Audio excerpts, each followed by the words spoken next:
కోనసీమ జిల్లా సకినేటిపల్లిలో కౌలు రైతుల జిల్లా సదస్సును సిపిఐ నేతలు నిర్వహించారు. సుమారు 3 కిలోమీటర్ల మేర కౌలు రైతులకు న్యాయం చేయాలని డిమాండ్ చేస్తూ భారీ బైక్ ర్యాలీ చేపట్టారు. సకినేటిపల్లి దేవాదాయ ధర్మాదాయ శాఖ భూముల్లో శాశ్వత గృహాలు నిర్మించుకున్న నివాసితులను ఖాళీ చేయించే ప్రయత్నం విరమించుకోవాలని ప్రభుత్వానికి విజ్ఞప్తి చేశారు. దాదాపు 1268 ఎకరాల్లో నివసిస్తున్న కౌలు రైతులకు తక్షణమే పొజిషన్ సర్టిఫికెట్స్ ఇవ్వాలని కోరారు. బ్యాంక్ రుణాలు అందించే విధంగా ప్రభుత్వం చర్యలు తీసుకోవాలని తెలిపారు. ప్రధానమైన దేవాలయాలు ముఖ్యంగా లక్ష్మీ నరసింహస్వామి వారి దేవస్థానము, రాఘవేంద్ర స్వామి వారి దేవస్థానము, నీలకంఠేశ్వర స్వామి దేవస్థానము, ఆంజనేయ స్వామి దేవస్థానం దాదాపు 1268 ఎకరాల భూములు. ఈ భూములన్నీ కూడా తరతరాలుగా తాత ముత్తాతల కాలం నుండి ఇక్కడ ఉంటున్న సన్న చిన్నకారు రైతులు వారు సేద్యం చేసుకుంటూ ఉన్నారు, పంటలు పండించుకుంటూ ఉన్నారు.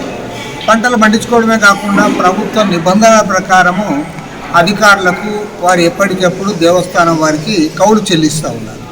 కాబట్టి ఏమంటే ఎక్కడా సమస్య లేదు. నిజంగా ఎక్కడైనా కౌలు సమస్య వస్తే అది ఖచ్చితంగా ప్రభుత్వం వారు కూడా గట్టిగా వారితో వసూలు చేయాల్సిందే.